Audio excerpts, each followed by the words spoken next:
Look, the million-dollar home was never the American dream. It was the American trap. It was a gilded cage built on fantasy economics and cheap debt, sold to you as an impenetrable fortress of wealth, a forever asset. But it was a high-stakes gamble, and the house always wins. Right now, the floor is falling out. We're not talking about a gentle correction, we're talking about a systemic implosion in the luxury sector. While overall home prices are forecast to see modest increases into 2026, the luxury market is showing deep and terrifying cracks. Pending sales of luxury homes have dropped sharply, reaching their lowest levels in over a decade in some months. Inventory of high-end homes is piling up, hitting the highest level seen since 2020 in August. But this isn't just about interest rates. Everyone is blaming interest rates. That's the lazy answer. The real story is a toxic cocktail of insurance apocalypses making entire zip codes unmortgageable, tech sector layoffs erasing buyer pools overnight, and a mass corporate exodus pulling the economic rug out from entire cities. Tonight, we're driving straight into the eye of the storm. This is 10 U.S. cities where million-dollar homes are collapsing right now, and you will not believe number one. It's a city that was sold to the world as the future, a shining beacon of prosperity. We're about to show you why it's actually a blueprint for financial annihilation. This isn't just a list, this is a survival guide. If this is the kind of unfiltered truth you're looking for, hit that like button and subscribe so you don't miss what's coming next. All right, let's hit the road. Number 10, Denver, Colorado. All right, first stop, the Mile High City, Denver. For years, this was the poster child for the Zoomtown boom, a place where you could have the mountains and a six-figure tech job. They sold you a lifestyle, but it was built on a house of cards. Let's talk numbers. The average home value in Denver is already down 4.6% over the past year. But that's just the start. Look deeper. Housing inventory is exploding, up a staggering 48.5% year over year. Some reports show the number of active listings surging as much as 59% to 71%, the highest it's been in over a decade. Homes are just sitting. The average days on market has jumped to 66 days, up significantly from last year. And sellers are panicking. Denver now has the highest percentage of sellers cutting their asking price of any major metro in the entire country, with nearly 1/3 slashing prices to get out. So why is the dream dying? The real villain here is the end of the remote work fantasy. The big tech companies that allowed their employees to flee to cities like Denver are now dragging them back to their cubicles in California and New York. These are the people who drove the frenzy, buying up $1.2 million homes in the suburbs, convinced the party would never end. Now they're trapped. They can't sell, but they have to leave. It's a slow-motion exodus. A friend of mine told me about his former neighbor, a project manager for a big Silicon Valley firm. Bought a place in Highlands Ranch for a fortune. His company just told him he has 3 months to get back to San Jose. 3 months! It's fitting that the most iconic piece of public art here is that terrifying blue horse statue by the airport. Locals call it Blucifer. Its own sculptor was killed when a piece of it fell on him. A perfect metaphor for a market that's about to crush the very people who built it. Here's the real question for you. Are you or someone you know being forced back to the office and facing a financial disaster because of it? Let me know your story in the comments. Number 9, Seattle, Washington. We leave the Rockies and head northwest straight into the Emerald City, a city built on coffee, grunge, and for the last 20 years, Amazon. Seattle was the gold rush town of the 21st century. Big tech money printed a new millionaire every single day, and each one of them bought a house. Now that gold rush is over. The party ended abruptly. The tech sector, the absolute cornerstone of Seattle's economy, saw a 2.3% decline in employment between the first quarter of 2024 and 2025. That's not a correction, that's a bleeding wound, and it's showing in the housing data. While some reports show a slight increase, the luxury and condo markets are where the real pain is. Overall in King County, home values are down 1.2% over the past year. But downtown condos, they are sitting and rotting. The unemployment rate in King County has climbed to 5.1%, higher than the state average. And the city lost roughly 4,200 jobs between January and April of 2025 alone. The real story is the complete and total dependence on one industry. When Amazon and Microsoft sneeze, Seattle gets pneumonia. With massive layoffs announced, the buyer pool of high-income earners has been decimated. These weren't just any jobs, these were the people who could afford a median-priced home of around $900,000. Now they're gone. Think about the psychology. You're a 28-year-old coder, you land the dream job, you buy the $1 million condo in South Lake Union. 6 months later, an email lands in your inbox. Your badge stops working, your stock options are worthless, and your mortgage is due. For decades, the unofficial city bird of Seattle was the construction crane, building office towers and luxury apartments. Now those cranes look like vultures circling a dying economy. So, here's the question I have for you, and be honest. Is your city's entire economy propped up by one company or one industry? What happens when the layoffs start there? Let me know in the comments. Number 8. Salt Lake City, Utah. Driving east from Seattle, you cross into the high desert. Welcome to Silicon Slopes. Salt Lake City was supposed to be the promised land for anyone fleeing California. They took their home equity, moved to Utah, and built a shiny new bubble. That bubble is now popping spectacularly. Let's get brutal with the data. Salt Lake County's housing inventory has surged to its highest level in over 8 years, hitting 2,410 active listings in April 2025. This is nearly 4 times the pandemic low. They can't give these houses away. Nearly 35% of all active listings in Salt Lake County saw a price reduction in 2025, the highest rate ever recorded. In some parts of the metro, more than 40% of homes for sale have had a price drop. Why? Because the entire boom was artificial. It was fueled by outsiders and a tech scene that is now stalling. While Utah's tech sector has shown growth, broader employment growth for 2025 is projected at only 1.5%, well below the historical average. And net migration, the very engine of the boom, is slowing down significantly. The real disaster is the affordability gap.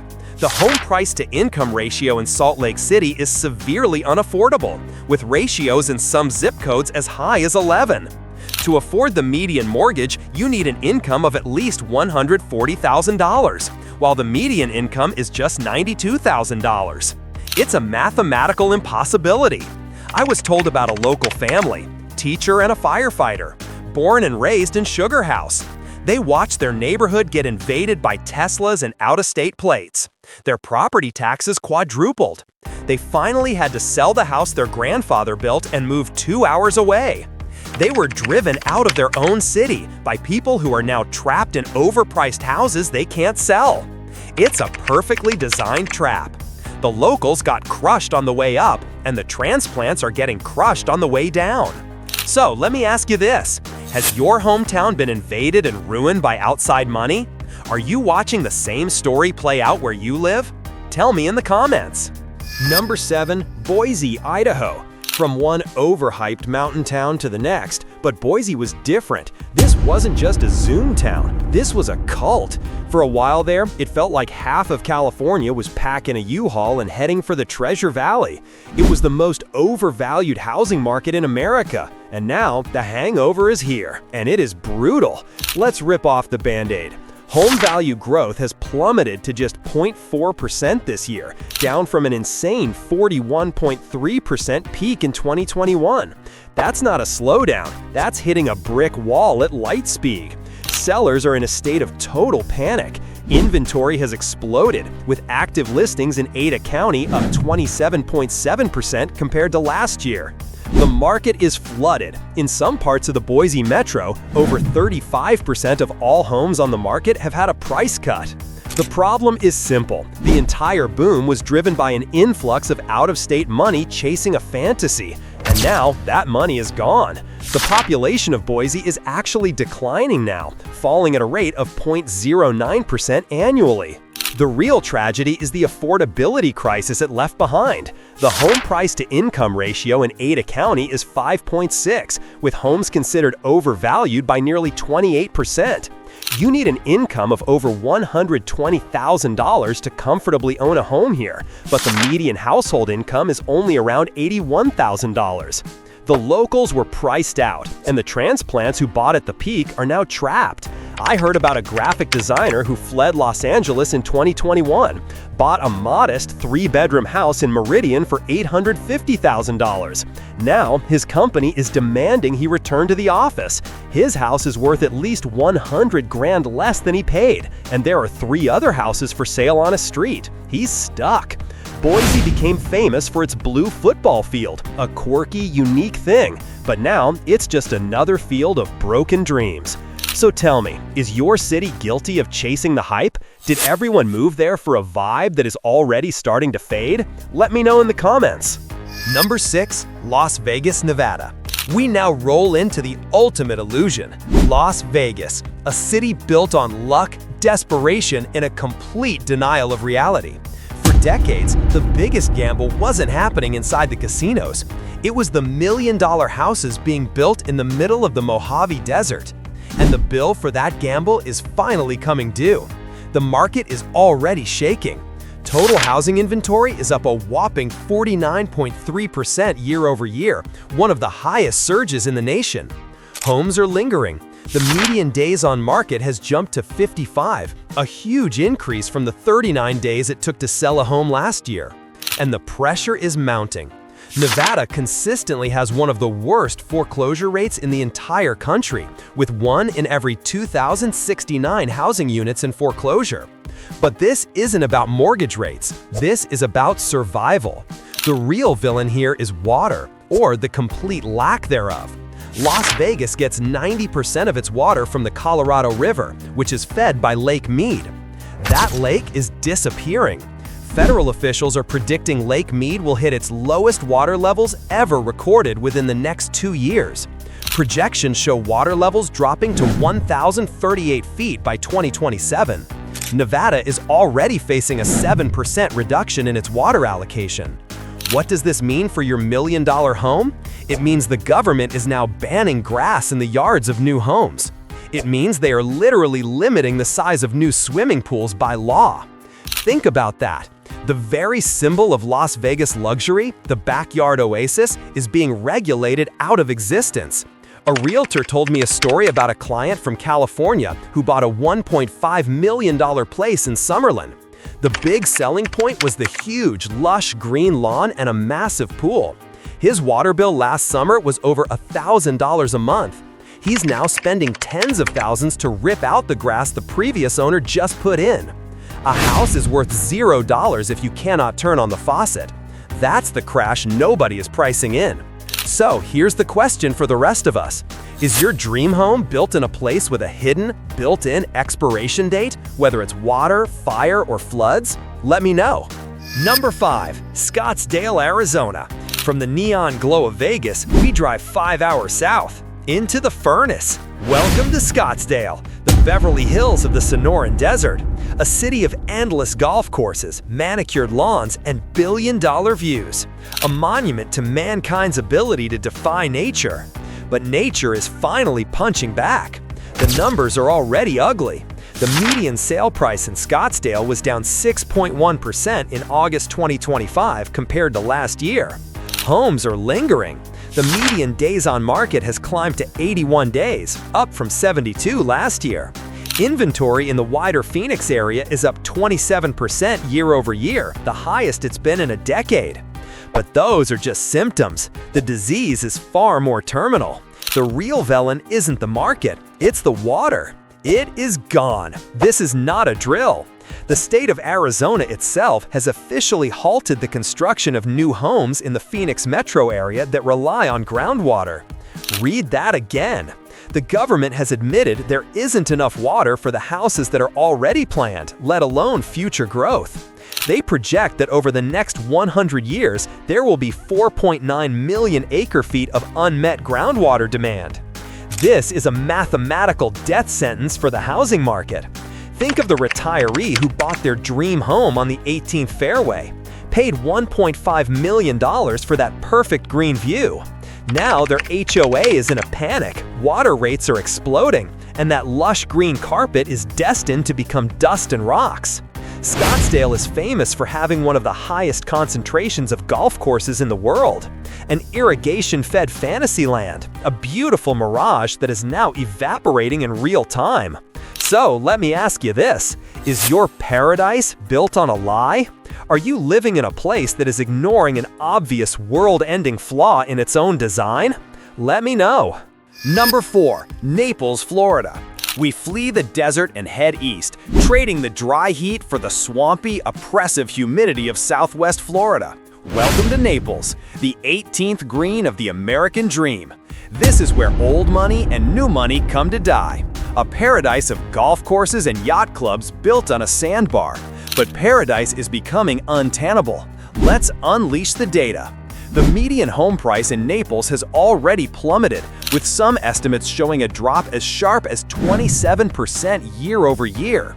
Other sources confirm a decline between 7.3% and 19.2%. The market is a ghost town. Homes are sitting for an average of 160 days on market, a huge jump from 112 days last year. And the inventory is piling up like driftwood after a hurricane. Active listings in Collier County have increased by 11% to 2,743. But this is not a normal correction. This is a financial extinction event. The real villain is the complete and utter collapse of the insurance market. You can't insure these homes anymore. And if you can, the price is insane. Projections indicate the average annual insurance cost in Florida could hit an alarming $15,460 by the end of 2025. This is the kill shot. If you can't get insurance, you can't get a mortgage. And if a buyer can't get a mortgage, your multi-million-dollar home is effectively worth zero. A guy told me about his father-in-law, retired CEO, bought a $3 million place on the water in Port Royal. His insurance carrier dropped him. The only quote he could get was for $85,000 a year. $85,000 just for insurance. This entire city is built in a flood zone. 98% of all properties in Naples are at risk for flooding. It's not a matter of if, but when the next big one hits. And when it does, there will be no one left to pay the bill. So my question for you is this. Are the hidden costs of ownership, insurance, taxes, HOA fees turning your dream home into an absolute nightmare? Tell me your story. Number 3. San Francisco, California. Now we drive north, up the coast to Ground Zero, the city that invented the modern tech bubble, San Francisco. This wasn't just a housing market, it was a casino where the only chips were Google stock options and venture capital funny money. For a decade, it was a guaranteed win. Now it's a guaranteed catastrophe. Let's start with the obvious wound. The average home value in San Francisco is already down 1.2% over the past year. Forecasts predict values could plunge a further 3.0% to 5.2% heading into 2026, one of the steepest declines among major U.S. cities. The condo market, the very symbol of the young tech professional, is getting annihilated. While single-family homes are holding some value, the median sale price for a condo has decreased by 12.52% over the past 4 years. Why? This is the part no one wants to admit. San Francisco is caught in an economic doom loop. The real villain is the empty office building. The overall office vacancy rate has exploded to a catastrophic 34.8%. Companies have fled. Tech layoffs are relentless, with tens of thousands of high-paying jobs evaporating.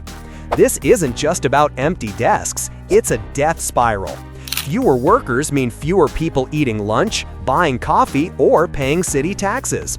This craters the city's budget, which leads to fewer services, which makes more people leave. The population is already in a steady decline, falling again over the last year. I know a software engineer who bought a condo in Soma for $1.7 million in 2020. He was promised a lifestyle, Now the Google shuttle stop is gone, the coffee shop downstairs is boarded up, and his building is half empty. His million-dollar view is now just a view of the collapse. The city became famous for its iconic Golden Gate Bridge, a feat of engineering, but now it's just a bridge leading out of a city that is financially and spiritually bankrupt. So, my question to you, is your city's downtown a ghost town after 5 p.m.? Are the office buildings empty? What's the real future for cities that bet everything on the office worker? Number 2. Austin, Texas. We head southeast to the city that became Silicon Valley's backup server, Austin, Texas. Everyone fled California and brought the bubble with them. They were promised keep Austin weird, low taxes, and endless growth. They got 2 out of 3, but the bill always comes due. And in Austin, the bill is delivered by the tax man. The market is bleeding out. The median sold price is already down 18%. 18% from its peak in 2022. Inventory has reached record highs, climbing to 17,337 active listings in May 2025, a 20% increase year over year. Homes are sitting. The average days on market has soared to 78, up 19 days from last year. And sellers are in full-blown panic. In some Austin suburbs, a staggering 78.9% of listings have seen price cuts. But that's not the real killer. The real villain isn't the market slowdown. It's the mathematical certainty of property taxes. Texas has no state income tax, so they get their money by crushing homeowners. The combined property tax rate in Travis County can be over 1.6%. When your $1.2 million home was reassessed at peak bubble value, your tax bill exploded. Think about it. That tech job you moved for is gone. Thousands of tech jobs have been slashed in the Austin region since the start of 2024. Your income is down, but that $20,000 property tax bill isn't going anywhere. It's a financial vice. A developer I spoke to told me about a whole neighborhood of spec homes he built near the Tesla Gigafactory. He said, "We sold the dream of Elon, but now we're selling reality, and reality is a foreclosure notice nailed to the door." It's the Texas two-step, right off a financial cliff. So I have to ask, are you paying more in property taxes and insurance than you do on your actual mortgage principal? Number 1, Miami, Florida. And finally, we arrive at the glittering epicenter of the entire American real estate fantasy, Miami. This isn't just a housing bubble, it's a perfect trifecta of financial insanity, uninsurable risk, and an undeniable war with Mother Nature. A war that Miami is losing. The cracks are already deep canyons.